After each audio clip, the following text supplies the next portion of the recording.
नमस्कार दोस्तों। तो दोस्तों कैसे हैं आप सब। दोस्तों आप लोगों की तैयारी कैसे चल रही है केवीएस एग्जाम की। अच्छा से करते रहिए तैयारी। जो दोस्त लोग जैसे के लिए अप्लाई किए हैं और स्पेशल नॉन टीचिंग पोस्ट के लिए अप्लाई किए हैं, आप लोग इस चैनल पे आने वाले सभी वीडियो को अच्छा से देखते रहें। आपको एग्जाम में 100% हेल्प करेगा। ओके दोस्तों, यदि आप हिंदी का, कंप्यूटर का, जीके जीएस और करंट अफेयर्स का एक अच्छा खासा प्रैक्टिस करना चाहते हैं, प्रिपरेशन करना चाहते हैं, तो आप चैनल को जरूर सब्सक्राइब कर लें। और आपको यदि ये क्लास अच्छा लगेगा तो वीडियो को लाइक कर दीजिएगा। दोस्तों इस क्लास में हम लोग पढ़ेंगे इंडियन पॉलिटी का पार्ट 1। और ये पार्ट 1 में जो टॉपिक हम लोग लिए हैं वो संसद लिए हैं, पार्लियामेंट। ओके तो दोस्तों आज हम लोग पढ़ेंगे इंपॉर्टेंट टॉपिक संसद। ओके और इसके अंदर जो भी इंपॉर्टेंट क्वेश्चन है वो आपको बताएंगे, एमसीक्यू टाइप में करवाएंगे। और उससे पहले आप लोग समझ लीजिए कि संसद क्या होता है। भारत में जो कामकाज होता है, विधायिका होता है, कार्यपालिका होता है और न्यायपालिका होता है। ओके कहने का मतलब ये है कि भारत का जो कानून व्यवस्था है, भारत का जो शासन प्रशासन चलता है, इसी तीनों के आधार पे चलता है। विधायिका, कार्यपालिका और न्यायपालिका के ऊपर चलता है। विधायिका का क्या काम है दोस्तों? कानून बनाना। विधायिका का काम क्या है? कानून बनाना। कार्यपालिका का क्या काम है कि विधायिका जो कानून बनाएगा इसके अनुसार काम करना, वो कार्यपालिका का काम है। और न्यायपालिका का क्या काम है कि ये कानून के अनुसार कार्यपालिका काम कर रहा है या नहीं, यही देखना न्यायपालिका का काम है। ओके तो इसी तीनों के आधार पे भारत का कानून व्यवस्था चलता है। इसी में दोस्तों हम लोग आज पढ़ेंगे विधायिका के बारे में। पूरे देश में जो कानून लागू होता है वो संसद बनाती है। ओके संसद का कानून देश भर में लागू होता है। इसी के ऊपर आज हम लोग पढ़ेंगे, अच्छा से समझने का प्रयास करेंगे। ओके संसद को इंग्लिश में पार्लियामेंट कहते हैं। भारतीय संविधान के अनुच्छेद यानी कि आर्टिकल 79 में संसद की व्यवस्था की गई है। और ये संसद के अंतर्गत दोस्तों 2 सदन होती है। ओके आपको जब पूछे संसद में, भारतीय संसद में कितने सदन होते हैं, तो राज्यसभा और लोकसभा होता है। ओके आपसे सदन पूछे तब इसको आप लोग ध्यान में रखेंगे। आपसे हाउस पूछे यानी कि सदन पूछे कितना सदन होता है, तो 2 सदन होता है। कौन कौन? तो राज्यसभा, ये अनुच्छेद कितना है? 80। और लोकसभा अनुच्छेद 81। तो आप लोग ये तीनों अनुच्छेद को अच्छा से ध्यान में रखेंगे। एग्जाम में आता है संसद पूछे तो अनुच्छेद 79, राज्यसभा 80, लोकसभा 81। ओके और आपसे कहीं अब ये पूछ दे कि भारतीय संसद के कितने अंग होते हैं, इसके कितने पार्ट्स होते हैं, तो 3 पार्ट होते हैं। कौन कौन होते हैं, इसके कौन कौन अंग होते हैं? तो एक तो हो गया राज्यसभा, एक हो गया लोकसभा और एक आपका हो गया राष्ट्रपति, जो अनुच्छेद 52 में है ना। अनुच्छेद 52 में कहा गया है कि भारत का एक राष्ट्रपति होगा। ओके संसद के अंतर्गत राष्ट्रपति क्यों आता है दोस्तों? इसलिए आता है कि संसद का काम है कानून बनाना। क्या है? कानून बनाना।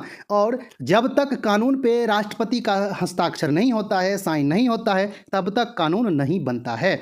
इसलिए राष्ट्रपति भी संसद के अभिन्न अंग हैं। ओके तो आप लोग अच्छा से ध्यान में रखेंगे। संसद का एक तरह से बेसिक चीज़ हुआ ये।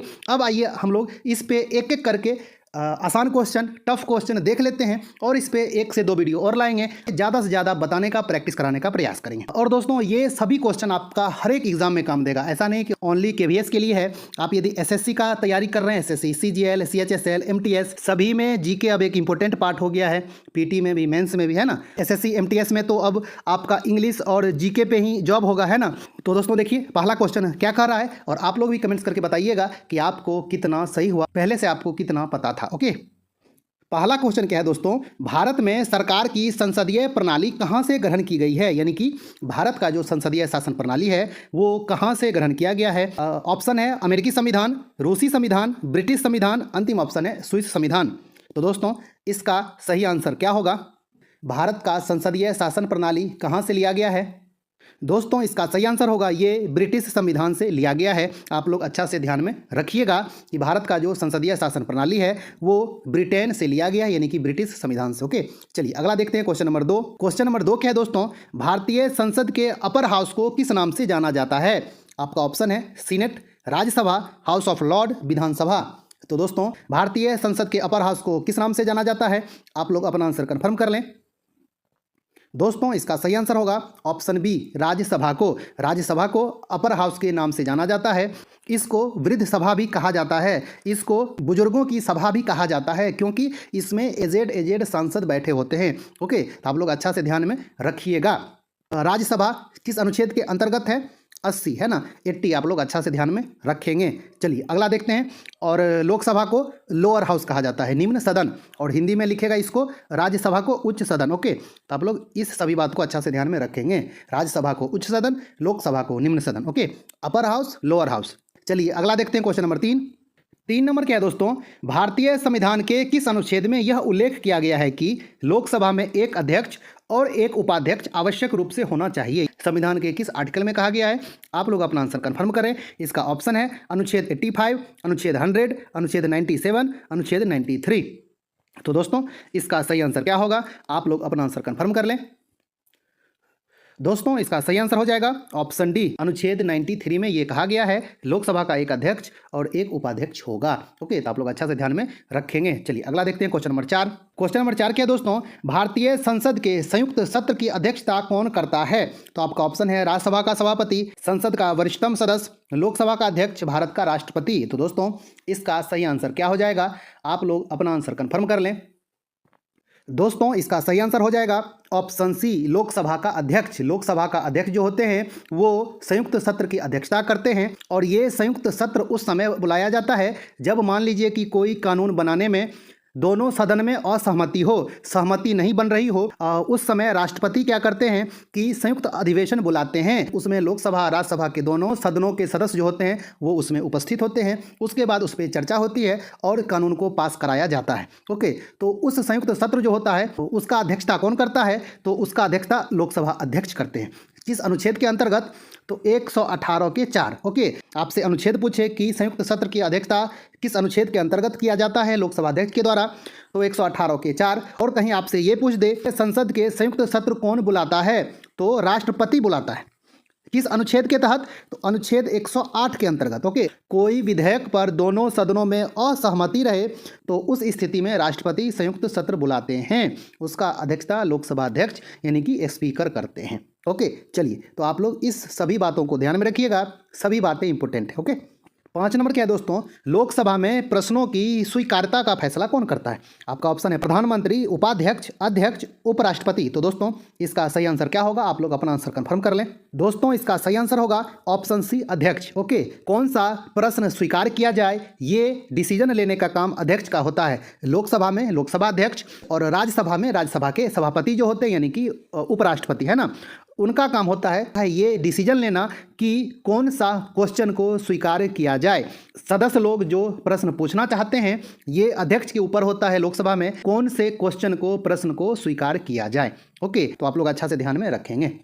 चलिए अगला देखते हैं क्वेश्चन नंबर 6। छठा नंबर क्या है दोस्तों, भारत के नियंत्रक और महालेखा परीक्षक की रिपोर्ट की समीक्षा करने वाली संसदीय समिति है, यानी कि कौन सी समिति कैग के रिपोर्ट की भी जांच कर सकता है? तो आपका ऑप्शन है आकलन समिति, प्रवर समिति, लोकलेखा समिति, अंतिम ऑप्शन है इनमें से कोई नहीं। तो दोस्तों इसका सही आंसर क्या होगा? आप लोग अपना आंसर कंफर्म कर लें। दोस्तों इसका सही आंसर होगा ऑप्शन सी, लोकलेखा समिति। ओके, लोकलेखा समिति कैग के रिपोर्ट की भी जांच करती है और इसमें टोटल 22 मेंबर होते हैं, 15 लोकसभा के और 7 राज्यसभा के। आप लोग अच्छा से ध्यान में रखिएगा।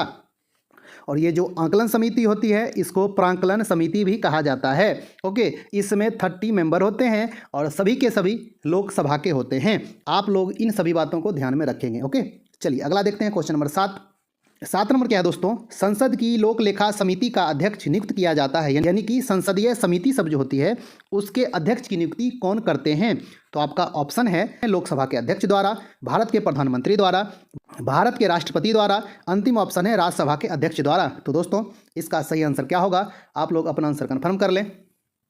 दोस्तों इसका सही आंसर होगा ऑप्शन ए, लोकसभा के अध्यक्ष द्वारा। ओके, लोक लेखा समिति के अध्यक्ष की नियुक्ति लोकसभा के अध्यक्ष करते हैं और जो भी संसदीय समिति होती है उसके अध्यक्ष की नियुक्ति लोकसभा अध्यक्ष के द्वारा ही किया जाता है। ओके, तो आप लोग इस बात को अच्छा से ध्यान में रखेंगे। लोक लेखा समिति में कितने मेंबर होते हैं? 22, 15 लोकसभा, 7 राज्यसभा के। ओके, और लोकसभा में विपक्ष का जो नेता होता है वही लोक लेखा समिति के अध्यक्ष होते हैं। ओके, चलिए तो आप लोग अच्छा से ध्यान में रखिएगा। चलिए अगला देखते हैं क्वेश्चन नंबर 8 नंबर क्या है दोस्तों, लोकसभा की सभी संसदीय समिति के अध्यक्ष को कौन नियुक्त करता है? सेम क्वेश्चन है, पहला वाला आपका ओनली लोक लेखा पूछा था और इसमें सभी संसदीय समिति पूछ दिया, तो इसका भी आंसर सेम होगा। संसदीय समितियों के अध्यक्ष की नियुक्ति भारत के लोकसभा अध्यक्ष करते हैं। ओके, तो आप लोग अच्छा से ध्यान में रखेंगे। चलिए अगला देखते हैं, क्वेश्चन नंबर 9 नंबर क्या है दोस्तों, राज्यसभा के सदस्यों का सेवा काल कितना होता है, यानी कि कार्यकाल कितना होता है। आपका ऑप्शन है 3 वर्ष, 4 वर्ष, 5 वर्ष, 6 वर्ष। तो दोस्तों इसका सही आंसर क्या होगा, राज्यसभा के सदस्यों का सेवा काल कितना होता है, इसका जो सही आंसर होगा ऑप्शन डी 6 वर्ष, है ना। तो आप लोग अच्छा से ध्यान में रखेंगे। आपसे पूछेगा राज्यसभा का कार्यकाल क्या होता है, तो इसका कोई कार्यकाल नहीं होता है, यह एक अस्थायी सदन है, इसका कभी विघटन नहीं होता है राज्यसभा का। ओके, तो आप लोग इस बात को अच्छा से ध्यान में रखेंगे। चलिए अगला देखते हैं, क्वेश्चन नंबर 10। 10 नंबर क्या है दोस्तों, राज्यसभा का सदस्य बनने के लिए न्यूनतम आयु क्या होनी चाहिए। तो आपका ऑप्शन है 20 वर्ष, 30 वर्ष, 22 वर्ष, 25 वर्ष। तो दोस्तों आप लोग अपना आंसर कंफर्म कर लें। तो दोस्तों इसका सही आंसर होगा ऑप्शन बी 30 वर्ष। ओके, तो आप लोग अच्छा से ध्यान में रखेंगे, राज्यसभा सदस्य बनने के लिए न्यूनतम उम्र 30 वर्ष है और अधिकतम उम्र की कोई सीमा नहीं है। ओके, चलिए अगला देखते हैं, क्वेश्चन नंबर 11। और यहीं पे आपको पूछ देता लोकसभा का सदस्य बनने का, तो 25 वर्ष। ओके, यानी कि आप 25 वर्ष में लोकसभा का मेंबर बन सकते हैं। और यदि आपको जीतने वाली पार्टी जिसको ज़्यादा सीट आएगा वो आपको अपना नेता चुन लिया, तो आप प्रधानमंत्री भी बन सकते हैं, है ना। यानी कि 25 साल में आप सीधा प्रधानमंत्री। काश ऐसा दिन आप लोगों के लिए आए। चलिए अगला देखते हैं, क्वेश्चन नंबर 11 नंबर क्या है दोस्तों, नागरिकता प्राप्त करने के लिए शर्तें निर्धारित करने वाला सक्षम निकाय कौन सा है। तो आपका ऑप्शन है चुनाव आयोग, राष्ट्रपति, संसद, अंतिम ऑप्शन है संसद और विधानसभाएं। तो दोस्तों इसका सही आंसर क्या होगा, आप लोग अपना आंसर कंफर्म कर लें।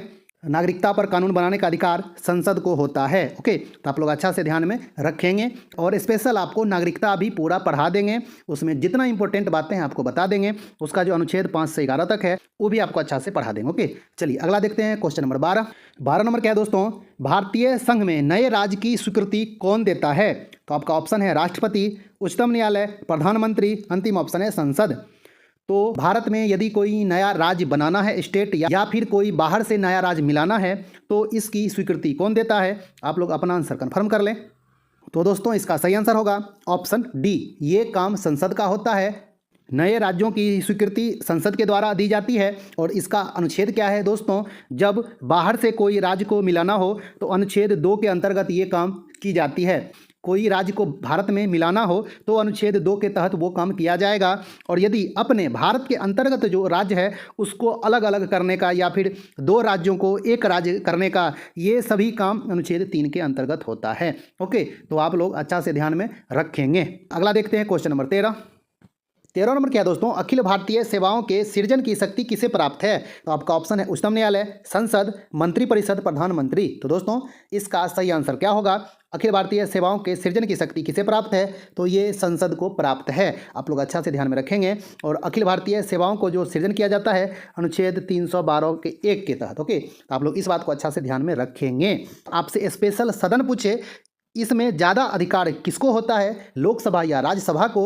अखिल भारतीय सेवाओं की सृजन करने की अधिक शक्ति किसे प्राप्त है, आंसर जाएगा राज्यसभा को। ओके, तो आप लोग इस बात को ध्यान में रखेंगे अच्छा से। चलिए अगला देखते हैं, क्वेश्चन नंबर 14 नंबर क्या है दोस्तों, मंत्रिपरिषद सामूहिक रूप से किसके प्रति उत्तरदायी होते हैं। तो आपका ऑप्शन है राष्ट्रपति, प्रधानमंत्री, लोकसभा, अंतिम ऑप्शन है राज्यसभा। तो दोस्तों इसका सही आंसर क्या होगा, दोस्तों इसका सही आंसर होगा लोकसभा के प्रति सामूहिक रूप से उत्तरदायी होते हैं। किस अनुच्छेद के तहत, तो 75 के 3। आप लोग अच्छा से ध्यान में रखेंगे। चलिए अगला देखते हैं, क्वेश्चन नंबर 15। क्वेश्चन नंबर 15 क्या है दोस्तों, सरकार के मंत्रिमंडल प्रणाली की सबसे महत्वपूर्ण विशेषता है। आपका ऑप्शन है व्यक्तिगत उत्तरदायी, सामूहिक उत्तरदायी, किसी का भी उत्तरदायित्व नहीं, अंतिम ऑप्शन है गैर उत्तरदायित्व। तो दोस्तों इसका सही आंसर क्या हो जाएगा, आप लोग अपना आंसर कंफर्म कर लें। दोस्तों इसका सही आंसर होगा ऑप्शन बी, सामूहिक उत्तरदायी। जो मंत्रिपरिषद होता है वो सामूहिक रूप से लोकसभा के प्रति जिम्मेदार होते हैं, उत्तरदायी होते हैं। सामूहिक कहने का अर्थ हुआ ये, मान लीजिए किसी भी एक मंत्री के अगेंस्ट, मंत्री के खिलाफ लोकसभा में अविश्वास प्रस्ताव पारित हो गया, उसके बाद सभी मंत्री परिषद उसके लिए उत्तरदायी होगा, समस्त मंत्री परिषद भंग हो जाएगी। ओके, इसीलिए कहा जाता है सामूहिक रूप से जिम्मेदार होते हैं। कोई एक मंत्री के अगेंस्ट भी लोकसभा में अविश्वास प्रस्ताव नहीं पारित होना चाहिए। यदि पारित हो गया तो समस्त मंत्री परिषद भंग हो जाएगी। ओके, तो आप लोग अच्छा से इस बात को ध्यान में रखिएगा। इसीलिए कहा जाता है सामूहिक रूप से उत्तरदायी होते हैं, लोकसभा को खुश करके रखें। लोकसभा के प्रति उत्तरदायी होते हैं। तो आप लोग अच्छा से ध्यान में रखेंगे। ओके, चलिए अगला देखते हैं क्वेश्चन नंबर 16। 16 नंबर क्या है दोस्तों, संसद के दोनों सदनों की संयुक्त बैठक को भेजे गए विधेयक को पारित होना होता है। यानी कि संसद का जब संयुक्त बैठक होता है तो उसमें कोई विधेयक कैसे पारित होना चाहिए। आपका ऑप्शन है उपस्थित सदस्यों के साधारण बहुमत से, कुल सदस्यों के पूर्ण बहुमत से, उपस्थित सदस्यों के 2/3 बहुमत से, अंतिम ऑप्शन है उपस्थित सदस्यों के 3/4 बहुमत से। तो दोस्तों इसका सही आंसर क्या होगा, आप लोग अपना आंसर कंफर्म कर लें। जब किसी विधेयक पे असहमति बन जाती है तो राष्ट्रपति संयुक्त बैठक बुलाते हैं, है ना, अनुच्छेद 108 के तहत। तो आप लोग बताइए कि कैसे पारित होना चाहिए। तो दोस्तों इसका सही आंसर होगा ऑप्शन ए, उपस्थित सदस्यों के साधारण बहुमत से वो विधेयक पारित होना चाहिए। ओके, तो आप लोग अच्छा से ध्यान में रखेंगे। चलिए अगला देखते हैं क्वेश्चन नंबर 17। 17 क्या है दोस्तों, संसद में शामिल हैं। आपका ऑप्शन है राष्ट्रपति, लोकसभा, राज्यसभा, लोकसभा और राज्यसभा, लोकसभा और विधानसभा, अंतिम ऑप्शन है विधानसभा, विधान परिषद और लोकसभा। तो दोस्तों आप लोग अपना आंसर कंफर्म कर लें। आपको स्टार्टिंग में ही बताए थे कि संसद में राष्ट्रपति, लोकसभा, राज्यसभा शामिल होता है। संसद का अनुच्छेद 79, राज्यसभा का 80, लोकसभा का 81 और राष्ट्रपति का 52। आप लोग अच्छा से ध्यान में रखेंगे। सदन पूछे तो 2, कौन कौन, लोकसभा और राज्यसभा, है ना। चलिए अगला देखते हैं। सेम क्वेश्चन आ गया जो अभी आपको बताए हैं। भारतीय संसद में कितने सदन होते हैं। आपका ऑप्शन है 2, 3, 4, 5। तो देर नहीं करते हुए इसका सही आंसर होगा ऑप्शन ए, यानी कि 2। कौन कौन, लोकसभा और राज्यसभा। राज्यसभा को उच्च सदन कहा जाता है और लोकसभा को निम्न सदन कहा जाता है, लोअर हाउस, है ना। चलिए अगला देखते हैं क्वेश्चन नंबर 19। 19 नंबर क्या है दोस्तों, निम्नलिखित में से कौन भारत में कानूनों को बनाता है। आपका ऑप्शन है राष्ट्रपति और मंत्रिपरिषद, उच्चतम न्यायालय और उच्च न्यायालय, राष्ट्रपति और संसद के दोनों सदन, अंतिम ऑप्शन है लोकसभा, राज्यसभा। तो दोस्तों आप लोग अपना आंसर कंफर्म कर लें। दोस्तों कानून जो बनता है वो राष्ट्रपति और संसद दोनों के द्वारा ये कानून बनाया जाता है। लोकसभा, राज्यसभा कोई कानून को पास कर देता है, उसके बाद राष्ट्रपति उस पर हस्ताक्षर कर देते हैं तो कानून बन जाता है। दोनों सदन पास कर देगा लेकिन राष्ट्रपति हस्ताक्षर नहीं करेंगे तो ये कानून नहीं बन सकता है। ओके, तो आप लोग अच्छा से ध्यान में रखेंगे। इसलिए संसद के अभिन्न अंग होते हैं राष्ट्रपति भी, और लोकसभा और राज्यसभा तो होता ही है। चलिए अगला देखते हैं क्वेश्चन नंबर 20। 20 नंबर क्या खा रहा है दोस्तों, निम्नलिखित में से कहाँ कानून बनाने का प्रस्ताव पेश किया जा सकता है। आपका ऑप्शन है केवल लोकसभा, केवल राज्यसभा, लोकसभा तथा राज्यसभा दोनों, न तो लोकसभा न ही राज्यसभा। दोस्तों इसका सही आंसर होगा लोकसभा तथा राज्यसभा दोनों। तो आप लोग इस बात को अच्छा से ध्यान में रखेंगे। धीरे धीरे आपको सब कुछ समझाते रहेंगे, आपको समझ में भी आएगी और एग्जाम में भी आप तहलका मचा के आइएगा। ओके दोस्तों, पहला क्वेश्चन क्या कह रहा है, पहली लोकसभा का पहला सत्र डैश को शुरू हुआ था, यानी कि किस दिन शुरू हुआ था। बहुत ही इंपॉर्टेंट क्वेश्चन है। आपका ऑप्शन है 13 मई 1952, 15 अगस्त 1951, 15 अगस्त 1947, अंतिम ऑप्शन है 26 जनवरी 1953। तो दोस्तों आप लोग अपना आंसर कंफर्म कर लें। दोस्तों इसका सही आंसर होगा ऑप्शन ए, 13 मई 1952 को पहली लोकसभा का पहला सत्र शुरू हुआ था। ओके, तो आप लोग अच्छा से ध्यान में रखेंगे। और आपसे कहीं ये पूछ दे कि पहली लोकसभा का गठन कब हुआ था, इसका जो तिथि है 17 अप्रैल 1952 को। ओके, तो आप लोग अच्छा से ध्यान में रखेंगे दोनों तिथि को। और आपसे ये पूछे पहला सत्र शुरू कब हुआ, तो 13 मई 1952 को। ओके, दोनों ही डेट बहुत इंपॉर्टेंट है और एग्जाम में पूछा जाता है। और पहला लोकसभा का जो अध्यक्ष बने थे, जो स्पीकर थे, वो कौन थे दोस्तों, तो वो जीवी मावलंकर थे। कौन थे, जीवी मावलंकर। फुल नाम इनका था गणेश वासुदेव मावलंकर। ओके, तो आप लोग अच्छा से ध्यान में रखिएगा। चलिए अगला देखते हैं दोस्तों, क्वेश्चन नंबर 2। क्वेश्चन नंबर 2 क्या है दोस्तों, जब सरकार के विभिन्न अंगों के बीच सत्ता का बंटवारा हो तो उसे डैश कहा जाता है। क्या कहा जाता है, तो आपका ऑप्शन है सामुदायिक सरकार, अधिकारों का वितरण, गठबंधन का सरकार, अंतिम ऑप्शन है अधिकारों का एकीकरण। तो दोस्तों आप लोग अपना आंसर कन्फर्म कर लें कि जब सरकार के विभिन्न अंगों के बीच सत्ता का बंटवारा हो जाता है तो उसे क्या कहा जाता है। आप लोग अपना आंसर कन्फर्म कर लें।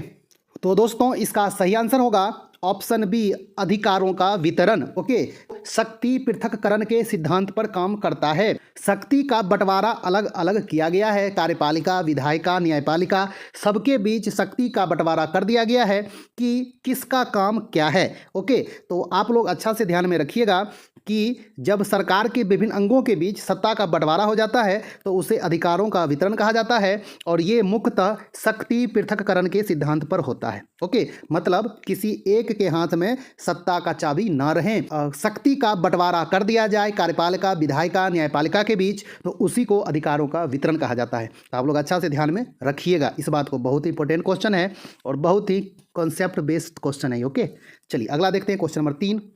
3 नंबर क्या है दोस्तों, स्वतंत्र भारत की लोकसभा का पहला अध्यक्ष कौन था? आपका ऑप्शन है हुकुम सिंह, बलिराम भगत, रवि राय, जीवी मावलंकर। तो दोस्तों इसका सही आंसर क्या होगा? दोस्तों इसका सही आंसर होगा ऑप्शन डी, जीवी मावलंकर, गणेश वासुदेव मावलंकर, है ना। तो आप लोग अच्छा से ध्यान में रखिएगा। ये आसान क्वेश्चन था, आपको पहले भी बता चुके थे, है ना। चलिए अगला देखते हैं, क्वेश्चन नंबर 4।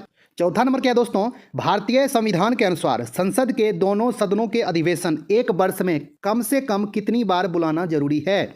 आपका ऑप्शन है 4 बार, 3 बार, 2 बार, 1 बार। तो दोस्तों आप लोग अपना आंसर कन्फर्म कर लें कि संविधान के अनुसार संसद के दोनों सदनों के अधिवेशन एक वर्ष में कम से कम कितनी बार बुलाना जरूरी है? दोस्तों इसका सही आंसर होगा ऑप्शन सी, 2 बार। कम से कम 2 बार बुलाना जरूरी है, क्योंकि सदन के दोनों बैठक के बीच 6 माह से अधिक का अंतराल नहीं होना चाहिए। इसीलिए वर्ष में 2 बार बैठक बुलाना बहुत ज़रूरी होता है। और ये बैठक बुलाता कौन है? तो ये बैठक बुलाते हैं राष्ट्रपति, जो भारत के राष्ट्रपति होते हैं। उन्हीं को अधिकार है संसद का बैठक बुलाना, संसद को आहूत करना और संसद को सत्रावसान करना। आहूत या फिर आमुख भी लिखता है, अर्थ होता है स्टार्ट करना, शुरू करना, और सत्रावसान का अर्थ होता है अंत करना, है ना। तो अब ये सब वर्ड एग्जाम में लिखता है, आप लोग अच्छा से ध्यान में रखेंगे। और इसी क्वेश्चन में आपसे कहीं ये पूछ देता कि सामान्यतः संसद के कितने अधिवेशन एक वर्ष में होते हैं? सामान्यतः संसद के 3 अधिवेशन एक वर्ष में होते हैं। कब कब होते हैं, इसका नाम क्या है? तो एक तो आपका होता है बजट अधिवेशन, ओके। उसके बाद आपका होता है मानसून अधिवेशन, है ना। उसके बाद आपका होता है शीतकालीन सत्र, है ना। तो आप लोग अच्छा से ध्यान में रखेंगे, कम से कम 2 बार बुलाना जरूरी है, ओके। चलिए अगला देखते हैं, क्वेश्चन नंबर 5। 5 नंबर क्या है दोस्तों, निम्न में से कौन सा संसद से संबंधित नहीं है? आपका ऑप्शन है आमुख, स्थगन, भंग करना, बर्खास्त करना। तो दोस्तों आप लोग अपना आंसर कन्फर्म कर लें कि इनमें से कौन सा संसद से संबंधित नहीं है। दोस्तों इसका सही आंसर होगा ऑप्शन डी, बर्खास्त करना। ये संसद से संबंधित नहीं है। आमुख संसद से संबंधित है, स्थगन संसद से संबंधित है, और भंग करना संसद से संबंधित है। आमुख क्या होता है? जब सत्र शुरू होता है तब, मतलब स्टार्ट करना, है ना। और स्थगन क्या होता है? जब आप लोग देखते हैं कि स्थगित कर दिया जाता है, दिन की कार्यवाही जब स्थगित कर दी जाती है तो उसको स्थगन कहा जाता है। तो भंग करने का अर्थ होता है जब लोकसभा को भंग कर दिया जाता है तो फिर चुनाव होता है। राज्यसभा तो भंग होता नहीं है, राज्यसभा तो एक स्थायी सदन है, यह कभी भंग नहीं होता है, लेकिन लोकसभा भंग कर दिया जाता है, ओके। उसके बाद इलेक्शन होता है, तो आप लोग अच्छा से ध्यान में रखेंगे। लेकिन बर्खास्त करना संसद से संबंधित नहीं है, ओके। चलिए अगला देखते हैं, क्वेश्चन नंबर 6। छठा नंबर क्या है दोस्तों, यदि संसद किसी विशिष्ट उद्देश्य के लिए कोई समिति नियुक्त करे तो उसे कहते हैं? आपका ऑप्शन है स्टैंडिंग समिति, तदर्थ समिति, संयुक्त समिति, अंतिम ऑप्शन है अस्थायी समिति। तो दोस्तों इसका सही आंसर क्या होगा? आप लोग अपना आंसर कन्फर्म कर लें। दोस्तों इसका सही आंसर होगा ऑप्शन बी, तदर्थ समिति। इसको एडहॉक कमेटी भी कहा जाता है। आप लोग सुनते होंगे जब स्कूल में, कॉलेज में या फिर कहीं भी कि एडहॉक टीचर को रखा गया है, एडहॉक प्रोफेसर को रखा गया, मतलब उसका अर्थ होता है कि कोई उद्देश्य के लिए, मतलब कुछ ऐसा विशिष्ट उद्देश्य है, उसको करने के लिए वो काम खत्म हो जाएगा, उसके बाद समिति भंग हो जाएगी, उसका कोई काम नहीं रहेगा, ओके। तो उसी को तदर्थ समिति कहा जाता है। तो आप लोग अच्छा से ध्यान में रखेंगे, बहुत ही इंपॉर्टेंट क्वेश्चन, ओके। चलिए अगला देखते हैं। 7 नंबर क्या है दोस्तों, मंत्री परिषद में शामिल नहीं है। इनमें से कौन मंत्री परिषद में शामिल नहीं होता है? तो आपका ऑप्शन है कैबिनेट मंत्री, राज्य मंत्री, कैबिनेट सचिव, बिना विभाग के मंत्री। तो दोस्तों इसका सही आंसर क्या होगा? मंत्री परिषद में कौन शामिल नहीं होता है? तो दोस्तों इसका सही आंसर होगा ऑप्शन सी, कैबिनेट सचिव। कैबिनेट सचिव जो होता है एक IAS रैंक का अधिकारी होते हैं, वो मंत्री परिषद में शामिल नहीं होते हैं। मंत्री परिषद में कैबिनेट मंत्री, राज्य मंत्री और बिना विभाग के मंत्री शामिल होते हैं, ओके। आप लोग अच्छा से ध्यान में रखिएगा। अनुच्छेद यानी कि आर्टिकल 74 के 1 में कहा गया है कि राष्ट्रपति को उसके कार्य में सहायता करने के लिए एक मंत्री परिषद होगा और उसका अध्यक्ष प्रधानमंत्री होगा, है ना। तो आप लोग अच्छा से ध्यान में रखिएगा, ये सभी मंत्री परिषद राष्ट्रपति के कार्य में सहायता करने के लिए होते हैं और इसका अध्यक्ष प्रधानमंत्री होता है मंत्री परिषद का, ओके। ये बहुत ही इंपॉर्टेंट क्वेश्चन है और आपको जितनी बात बताएं सभी बात को अच्छा से ध्यान में रखिएगा। चलिए दोस्तों देखते हैं क्वेश्चन नंबर 8। क्वेश्चन नंबर 8 क्या है, मनी बिल की परिभाषा भारतीय संविधान के किस अनुच्छेद में दी गई है? मनी बिल कहने का अर्थ हुआ धन विधेयक, ओके। तो इसका ऑप्शन क्या है दोस्तों? अनुच्छेद 33, अनुच्छेद 44, अनुच्छेद 93, अनुच्छेद 110। तो दोस्तों इसका सही आंसर क्या होगा? आप लोग अपना आंसर कन्फर्म कर लें। दोस्तों इसका सही आंसर होगा ऑप्शन डी, अनुच्छेद 110 में धन विधेयक की चर्चा की गई है, यानी कि मनी बिल की। और कोई विधेयक धन विधेयक है या नहीं, इसका डिसीजन कौन लेता है? तो लोकसभा के अध्यक्ष लेते हैं, यानी कि स्पीकर। जो स्पीकर होते हैं वो इसका डिसीजन लेते हैं। और अभी अध्यक्ष कौन है लोकसभा का? तो ओम बिरला है ना। आप लोग अच्छा से ध्यान में रखिएगा। चलिए अगला क्वेश्चन देखते हैं। क्वेश्चन नंबर 9 क्या कह रहा है दोस्तों? 1 वर्ष तक राजस्व एकत्र करने का प्रस्ताव सरकार के किस विधेयक द्वारा करती है? तो आपका ऑप्शन है आर्थिक विधेयक, वित्त विधेयक, अनुपूरक विधेयक, उपयुक्त में से कोई नहीं। तो दोस्तों इसका सही आंसर क्या होगा? आप लोग अपना आंसर कंफर्म कर लें, बहुत ही अच्छा क्वेश्चन है दोस्तों। इसका सही आंसर होगा ऑप्शन बी, वित्त विधेयक। 1 वर्ष तक राजस्व को एकत्र करने का जो प्रस्ताव होता है उसको वित्त विधेयक कहा जाता है, और इसका फेमस नाम बजट है। ओके, तो आप लोग अच्छा से ध्यान में रखेंगे। इसका जो अनुच्छेद है 112, आप लोग अच्छा से ध्यान में रखेंगे। अनुच्छेद आपसे पूछेगा वित्त विधेयक यानी कि बजट किस अनुच्छेद में है? 112 में, 112 आर्टिकल में। और आपसे धन विधेयक पूछेगा मनी बिल तो 110 में। ओके, दोनों बातों को आप लोग अच्छा से ध्यान में रखेंगे। चलिए अगला देखते हैं क्वेश्चन नंबर 10 नंबर क्या है दोस्तों? भारत के संविधान की कौन सी अनुसूची राज्यसभा में सीटों के बंटवारे का निर्धारण करती है? तो आपका ऑप्शन है तीसरी अनुसूची, चौथी अनुसूची, पांचवी अनुसूची, अंतिम ऑप्शन है छठी अनुसूची। तो ये आसान क्वेश्चन है, आप लोग भी अपना आंसर कंफर्म कर ले। राज्यसभा में सीटों का बंटवारा किस अनुसूची में है? दोस्तों इसका सही आंसर होगा ऑप्शन सी, चौथी अनुसूची में है। तो आप लोग अच्छा से ध्यान में रखेंगे। ओके, संवैधानिक महत्वपूर्ण पद है, उस पर बैठे व्यक्ति का शपथ ग्रहण अनुसूची 3 में है। तो आप लोग अच्छा से ध्यान में रखेंगे। आपसे यह भी पूछता है राष्ट्रपति प्रधानमंत्री के शपथ ग्रहण का चर्चा किस अनुसूची में है? तो अनुसूची 3 में है। आप लोग अच्छा से ध्यान में रखेंगे। और चौथी अनुसूची में हो गया राज्यसभा में सीटों का बंटवारा। पांचवी अनुसूची में क्या है? अनुसूचित क्षेत्रों और अनुसूचित जनजातियों के प्रशासन एवं नियंत्रण के बारे में उपबंध की गई है। तो आप लोग अच्छा से ध्यान में रखिएगा। आपसे ये भी क्वेश्चन पूछता है कि अनुसूचित क्षेत्रों और अनुसूचित जनजातियों के प्रशासन एवं नियंत्रण का चर्चा किस अनुसूची में किया गया है? तो वो 5वीं अनुसूची में किया गया है। ओके, आप लोग अच्छा से ध्यान में रखेंगे। और छठी अनुसूची में है असम, मेघालय, त्रिपुरा, मिजोरम के जनजाति के क्षेत्र के प्रशासन के बारे में चर्चा किया गया है। ओके, तो ये चारों राज्य का नाम आप लोग अच्छा से ध्यान में रखिएगा। चलिए अगला देखते हैं क्वेश्चन नंबर 11 नंबर क्या दोस्तों? किस सदन में अध्यक्ष उस सदन का सदस्य नहीं होता है? तो आपका ऑप्शन है लोकसभा, राज्यसभा, विधानसभा, विधान परिषद। तो दोस्तों इसका सही आंसर क्या होगा? दोस्तों इसका सही आंसर होगा ऑप्शन बी, राज्यसभा का जो अध्यक्ष होते हैं, सभापति होते हैं, वो उपराष्ट्रपति होते हैं ना। उपराष्ट्रपति राज्यसभा का मेंबर नहीं होता है। ओके, तो इसका जो सही आंसर हो जाएगा वो राज्यसभा ही होगा। इसके अध्यक्ष इसके सदस्य नहीं होते हैं। ओके, तो आप लोग अच्छा से ध्यान में रखिएगा। लोकसभा के जो अध्यक्ष होते हैं इसी के मेंबर होते हैं, विधानसभा के जो अध्यक्ष होते हैं इसी के मेंबर होते हैं, विधान परिषद के जो होते हैं वो इसी के मेंबर होते हैं, लेकिन राज्यसभा का अध्यक्ष इसका मेंबर नहीं होता है। ओके, बहुत ही अच्छा क्वेश्चन है, आप लोग अच्छा से ध्यान में रखिएगा। और आपसे कहीं ये पूछ दे कि भारत का उपराष्ट्रपति राज्यसभा का सभापति होता है, किस अनुच्छेद में कहा गया है? तो 89 के 1। ओके, आप लोग अच्छा से ध्यान में रखेंगे। चलिए अगला देखते हैं क्वेश्चन नंबर 12 नंबर क्या है दोस्तों? राज्यसभा का सभापति कौन होता है? एकदम आसान क्वेश्चन है, आपको अभी बताए हैं। तो इसका ऑप्शन है स्पीकर, भारत के उपराष्ट्रपति, भारत के प्रधानमंत्री, इनमें से कोई नहीं। तो दोस्तों इसका सही आंसर क्या हो जाएगा? भारत के उपराष्ट्रपति। ओके, तो आप लोग अच्छा से ध्यान में रखेंगे। चलिए अगला देखते हैं क्वेश्चन नंबर 13 दोस्तों। 13 नंबर क्वेश्चन क्या है? भारतीय सदन, यहाँ पे संसद होगा, भारतीय संसद की सबसे महत्वपूर्ण विशेषता है कि क्या है? तो आपका ऑप्शन है यह भारत में संविधान मंडल है, इसमें राष्ट्रपति भी शामिल है, यह द्विसदनीय स्वरूप की है, और अंतिम ऑप्शन है संसद का ऊपरी सदन कभी भंग नहीं होता है। तो दोस्तों आप लोग अपना आंसर कन्फर्म कर लें कि भारतीय संसद की क्या विशेषता होती है।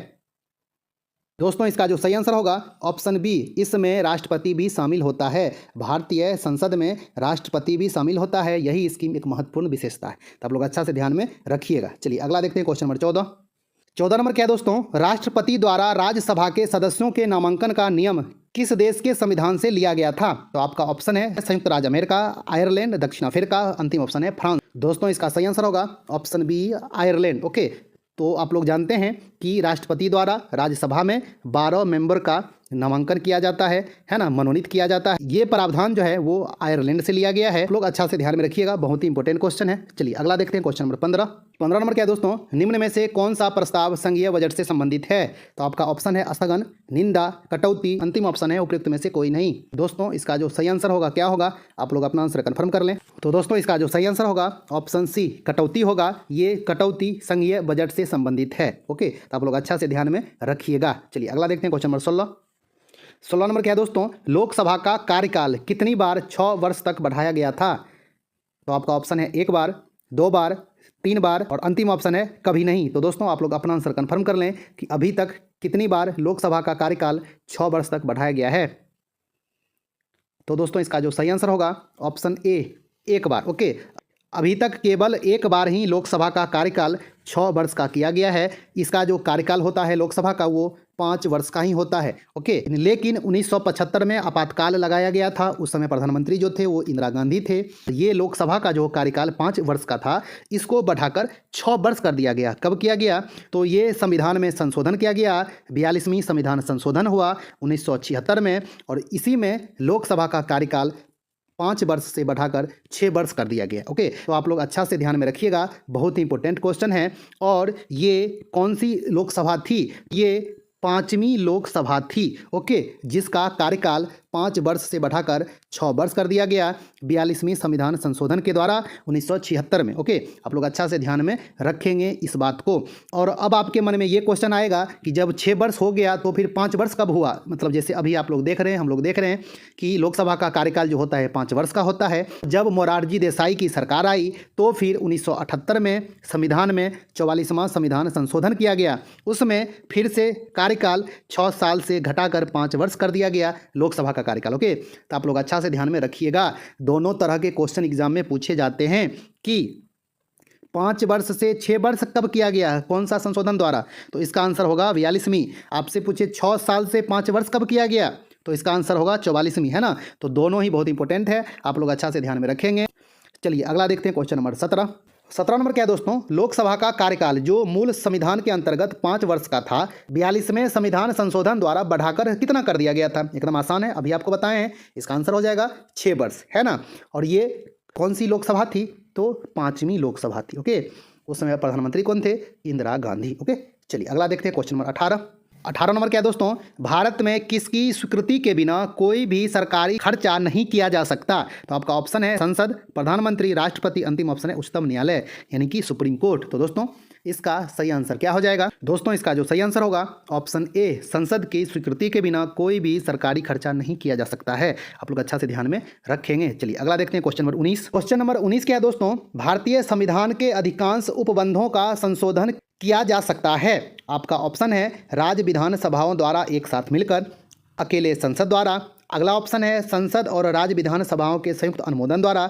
अंतिम ऑप्शन है आधे राज्यों द्वारा संपुष्टि किए जाने के बाद। इसका सही आंसर क्या हो जाएगा? आप लोग अपना आंसर कंफर्म कर ले। दोस्तों इसका जो सही आंसर होगा ऑप्शन बी, अकेले संसद के द्वारा। अकेले संसद अधिकांश संशोधन कर सकती है, लेकिन कुछ कुछ जो संशोधन होता है उसमें राज्यों को भी भेजा जाता है। अधिकांश संशोधन अकेले संसद कर सकती है। ओके, आप लोग अच्छा से ध्यान में रखेंगे। चलिए अंतिम क्वेश्चम हम लोग देख ले। 20 नंबर क्या दोस्तों, कौन सा अनुच्छेद संसद को राज्य सूची के विषयों पर कानून बनाने का अधिकार देता है? आपका ऑप्शन है 115, 183, 221, 249। बहुत इंपॉर्टेंट क्वेश्चन है। इसका जो सही आंसर हो जाएगा ऑप्शन डी, अनुच्छेद 249। बहुत इंपॉर्टेंट है और ये शक्ति राज्यसभा को दिया गया है। यदि राज्यसभा ऐसा कानून पारित कर देती है कोई विषय को कि ये राष्ट्रीय महत्व का विषय है, इस पर कानून बनाया जाए, तो संसद राज्य सूची के विषय पर भी कानून बना सकती है। आप लोग अच्छा से ध्यान में रखेंगे, क्योंकि राज्य सूची पर कानून सिर्फ राज्य बना सकता है। ओके, हाँ, इस बात को आप लोग अच्छा से ध्यान में रखेंगे। और यह स्थिति मेनली जब आपातकाल लगता है उस समय यह आता है। ओके, तो आप लोग अच्छा से इस बात को ध्यान में रखेंगे। बहुत ही टॉप सब क्वेश्चन है, आप लोग ध्यान में रखेंगे, रिपीट करके देख लेंगे। आपको यदि ये क्लास अच्छा लगा होगा तो वीडियो को लाइक कर दें। आप अभी तक चैनल को सब्सक्राइब नहीं किए तो सब्सक्राइब कर लें। तो दोस्तों मिलते हैं एक अच्छा खासा न्यू वीडियो ले, तब तक के लिए धन्यवाद, नमस्कार।